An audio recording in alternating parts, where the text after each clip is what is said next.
So, today I want to talk about the limits of programs. So, some of these ideas are some of the most fundamental ideas in computer science. They were discovered, proven, whatever, by some of the most famous computer scientists of all time, notably Alan Turing, who I think you've heard about, is one of the major players in what we're going to talk about.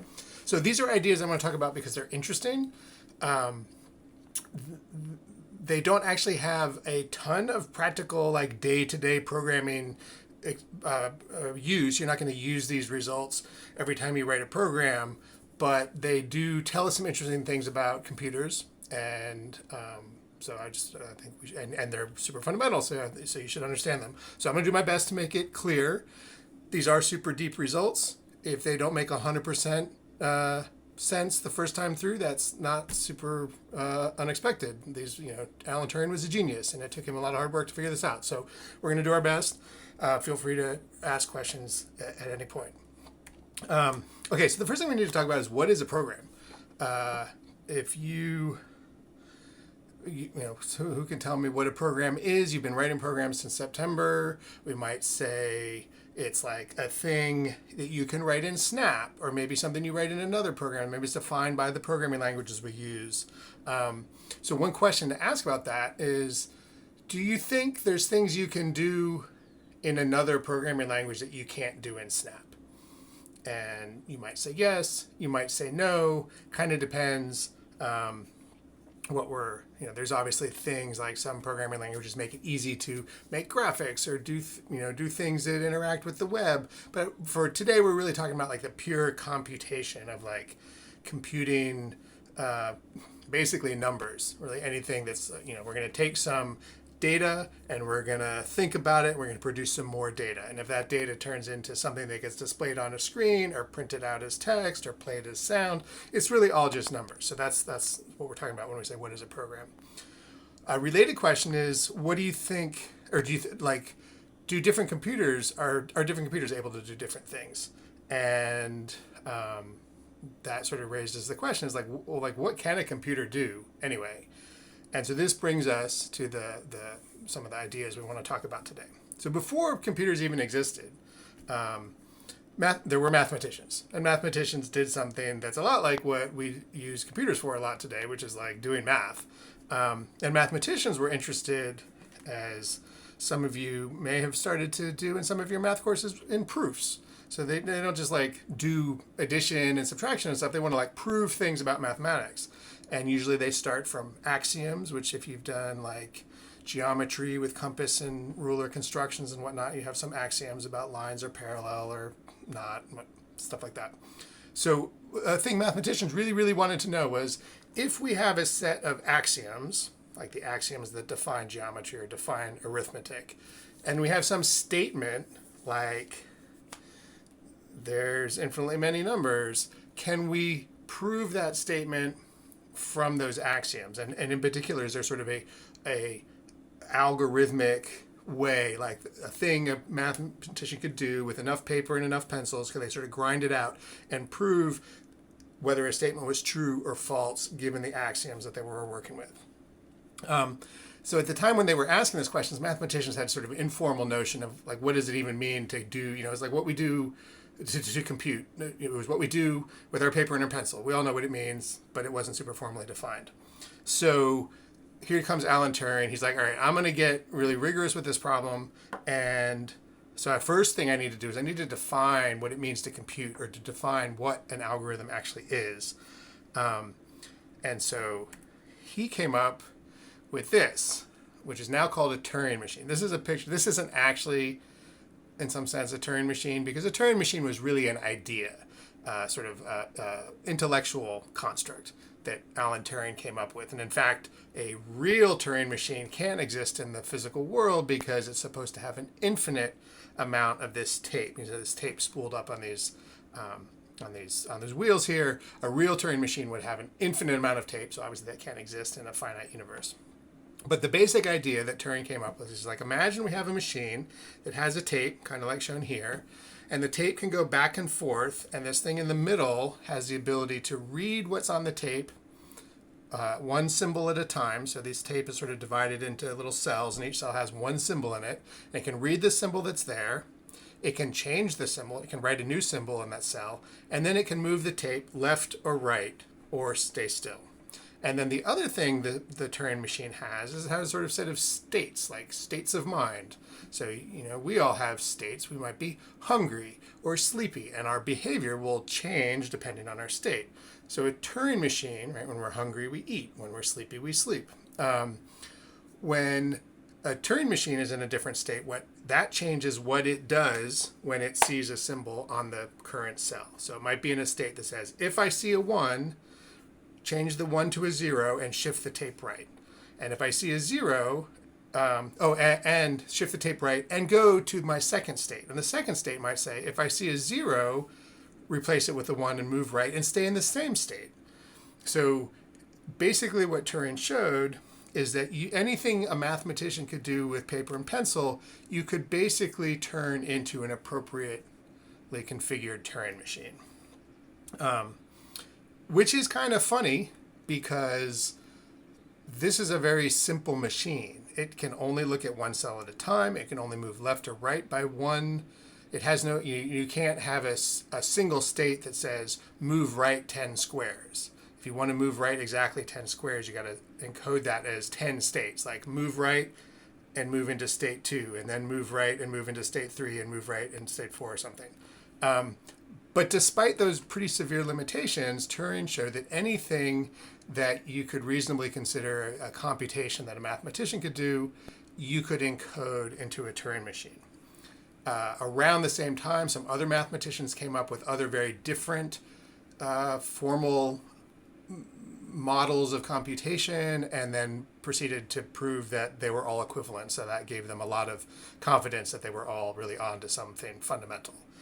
They couldn't prove that it was exactly what mathematicians could do because what mathematicians could do wasn't super formally defined. It was just an intuitive understanding. But everyone kind of agreed, yes, this seems like a formal, rigorous definition of what it is that what mathematicians could do when they're trying to prove things in math. So just to give a little flavor of it, I want to show, so this is a fake but real Turing machine. Now I want to show a virtual Turing machine that does a very, very simple program. So this is the Turing machine to add some numbers. And we're going to, so the first thing you have to do when you want to solve a problem with the Turing machine is you have to encode the problem onto the strip of tape. And so I've shown that here is these boxes at the bottom. The arrow shows where the sort of the current cell is. And we'll get to the states above in a second.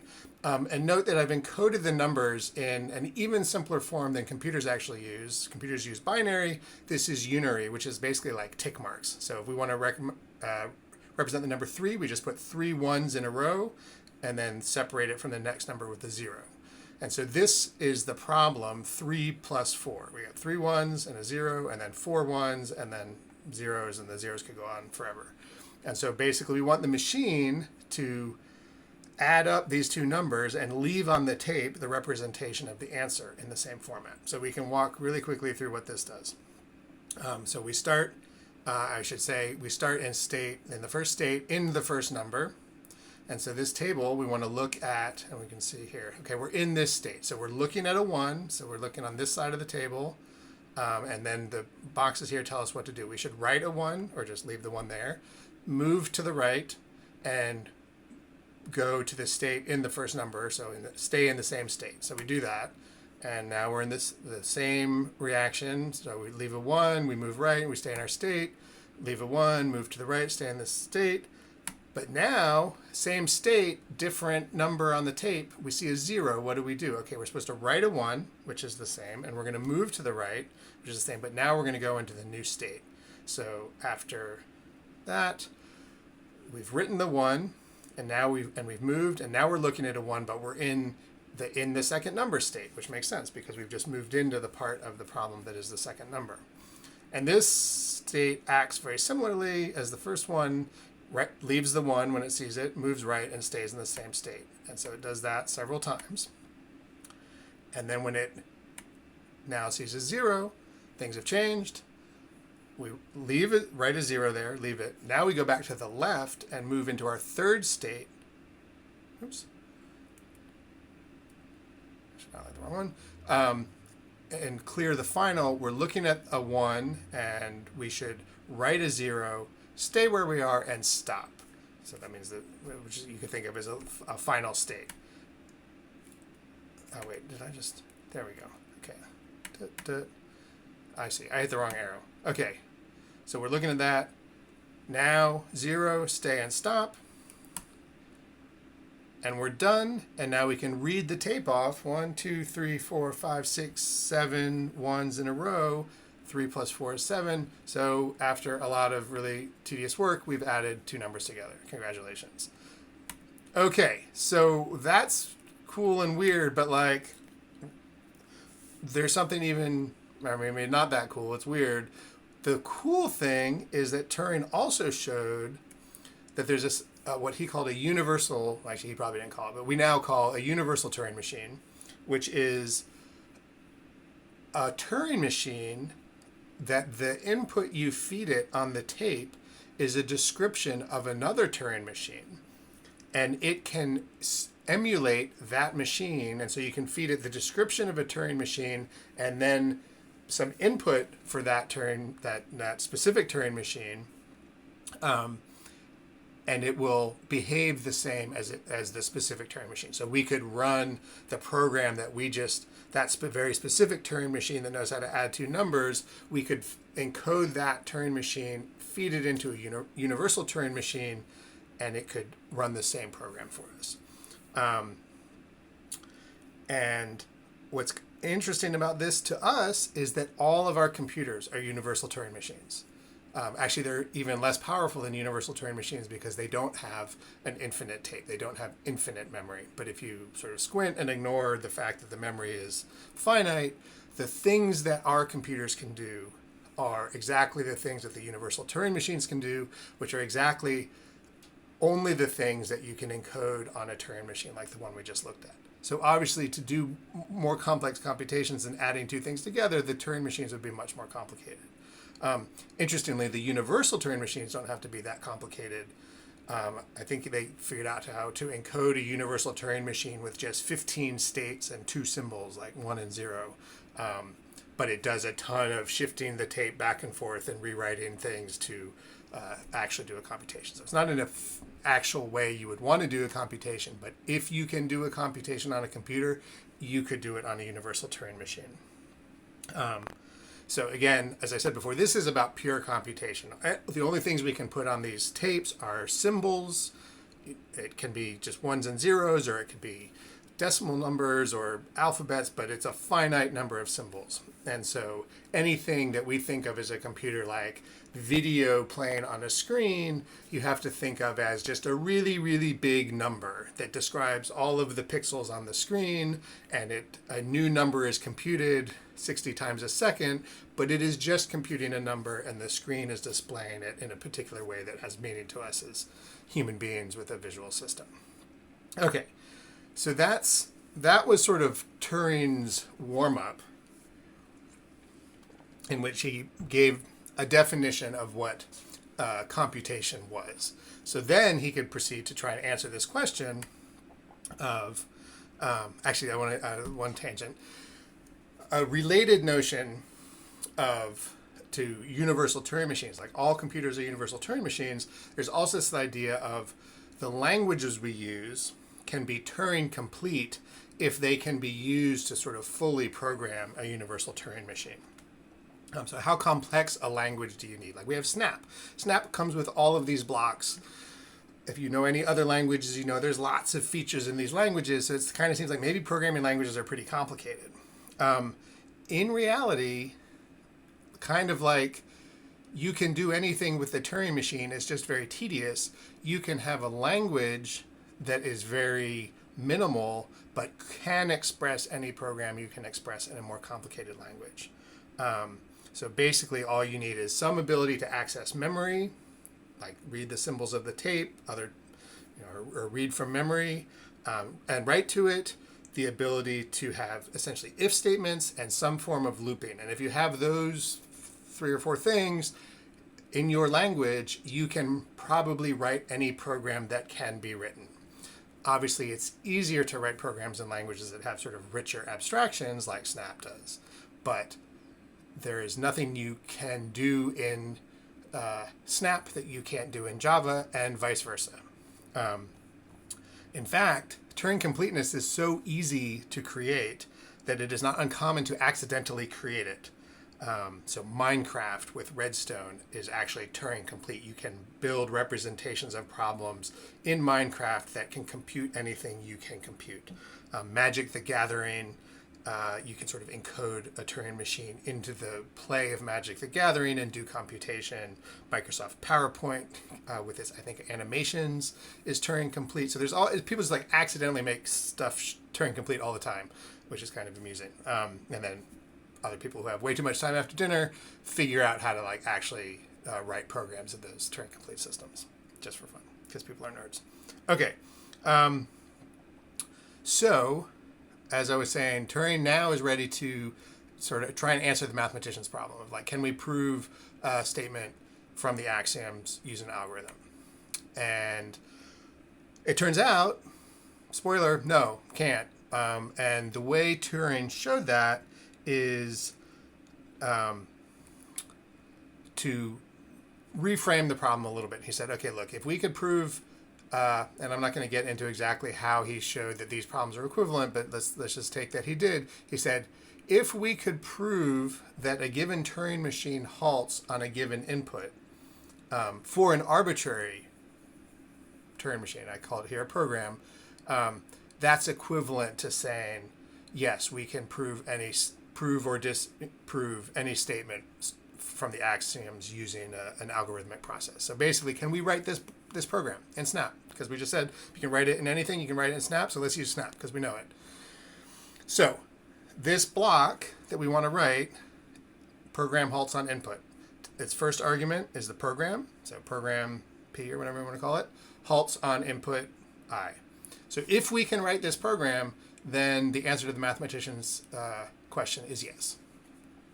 By the way, the mathematician who asked it in the early 1900s was pretty sure the answer was yes. So Turing had a sort of rude surprise for him. To get there, we need to take a quick detour into proof by contradiction, which maybe you have done in math class or something. So proof by contradiction is basically Sherlock Holmes' technique. You eliminate the impossible, and whatever remains must be the truth. And you have probably done this informally. If you have ever, when you were like a little kid, did you with great glee prove to a friend that there is no largest number? So like, who can tell me how you would prove that there's no largest number? And you probably said something like, I'm going to do it a little more formally than you probably did when you were 5 or whatever, but you basically said, okay, look, we want to prove there's no largest number. I'm saying here positive integer. So first we say, well, what is an integer? These are our axioms. So if n is an integer, n plus 1 is a positive integer. Actually, I'm not defining, but we know what positive integers are.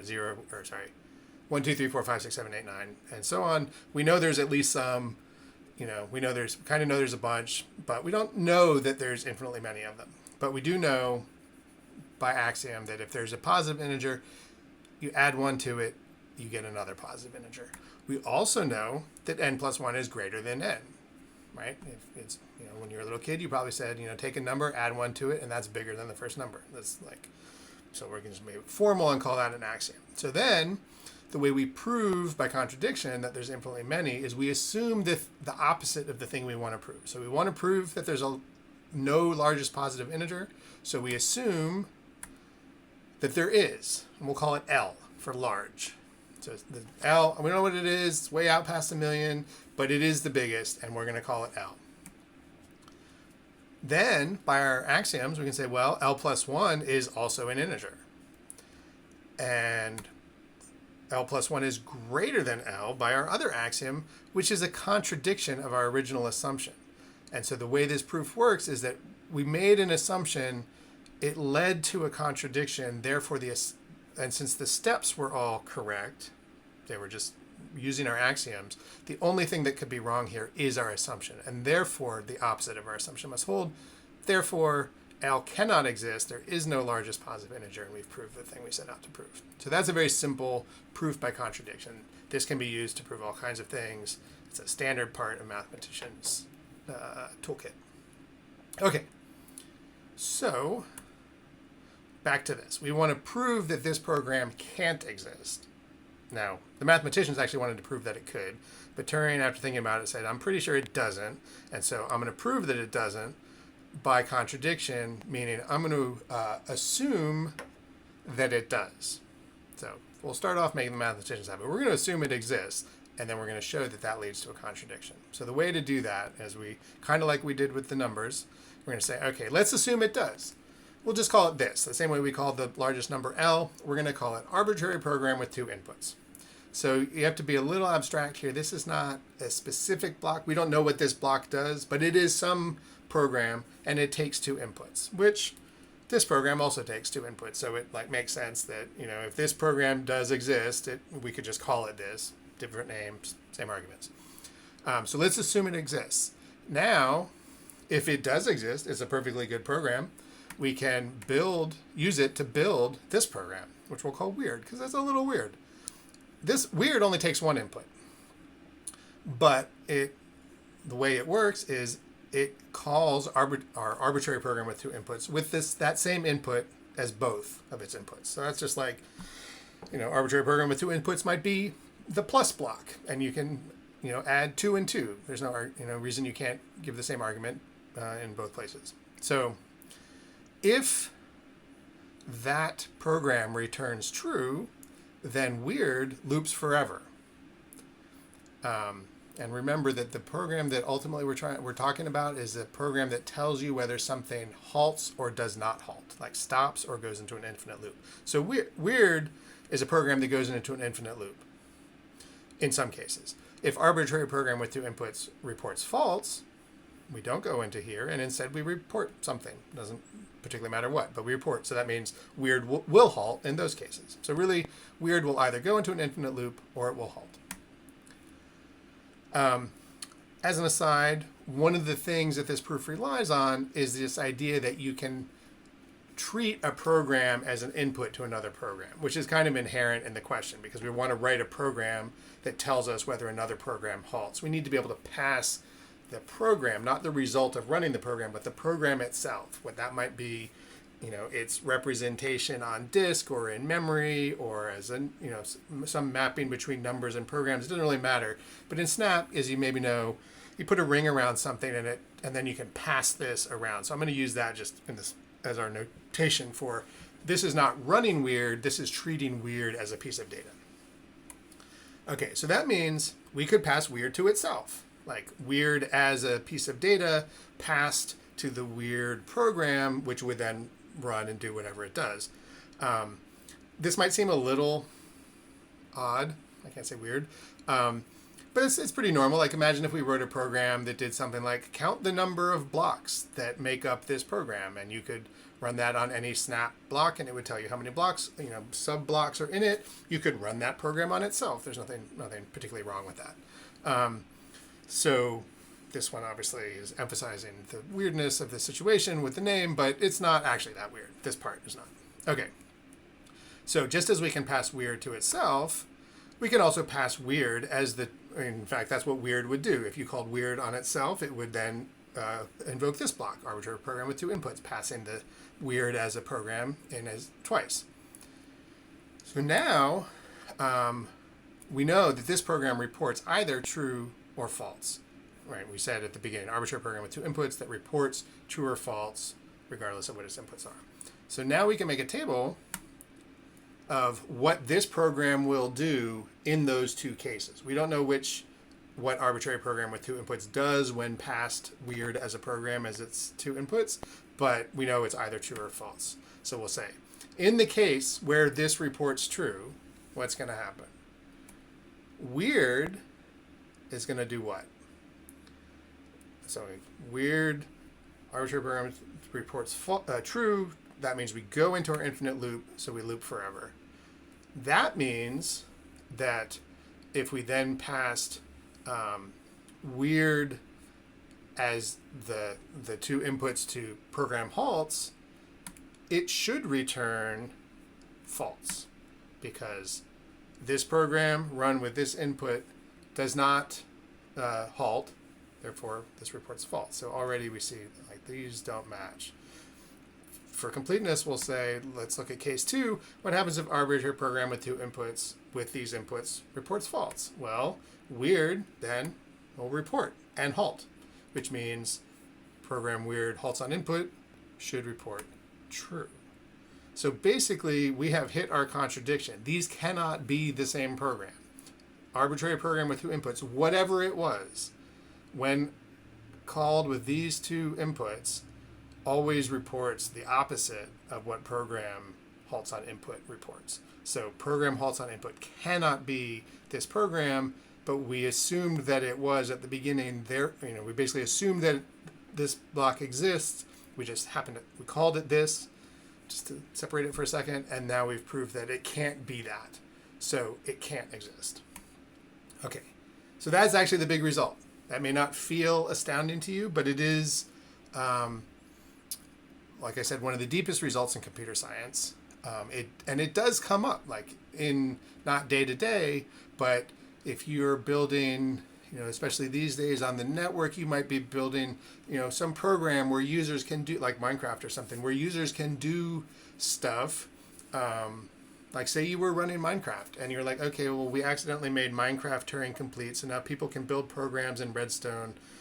But we want to make sure that those programs don't run forever. So surely we can just write some program that will look at their Redstone configuration and figure out whether it will ever stop. And if it's never going to stop, then we'll just kill it.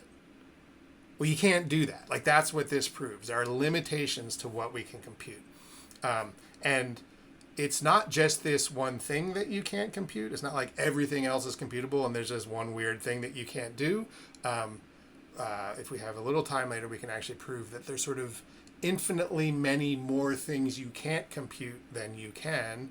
But even leaving that aside, there's just a lot of things that we might want to compute turn out to be what's called undecidable, which is another way of saying they can't be computed. And a pretty common way of determining that is, or proving that something is not computable or is undecidable, is to demonstrate that solving it would be equivalent to solving the halting problem. And since Turing has proved you can't solve the halting problem, if you prove they're equivalent, then you prove your thing can't be computed. So some examples, if you know the Conway's game of life with the little cells that blink on and off depending on their neighbors, you can't, if I give you two patterns that could appear on the game of life and say we're going to start with this pattern and I want you to tell me whether this second pattern will ever appear anywhere on the game of life board, can't be done for arbitrary patterns. Obviously some patterns you can say, well, if you put this on, this thing will definitely appear. But if I give you an arbitrary pattern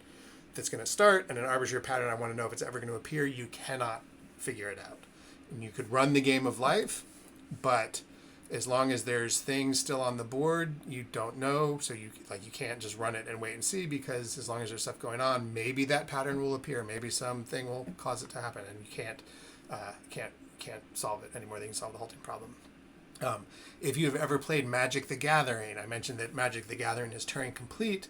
I don't know if this is a direct consequence of that, or just the fact they were able to embed a Turing machine in Magic the Gathering also allowed them to prove that you cannot decide whether a player has an optimal strategy.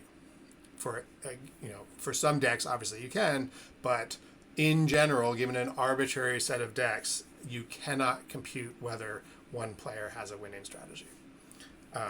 Not even what it is, but whether they have one.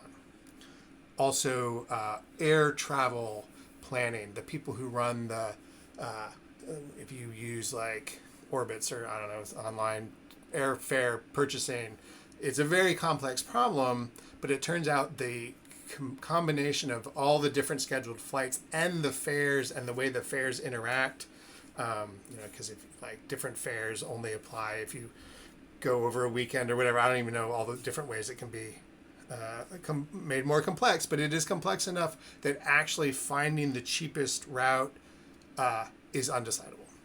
So when things are undecidable, you have to use heuristics, or approximate solutions have to be good enough because there is no way to compute it.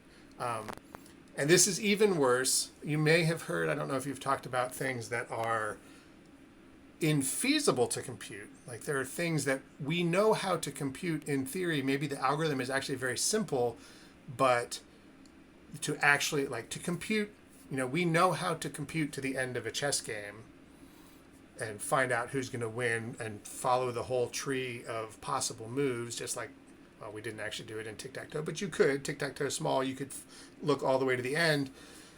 Chess, same thing.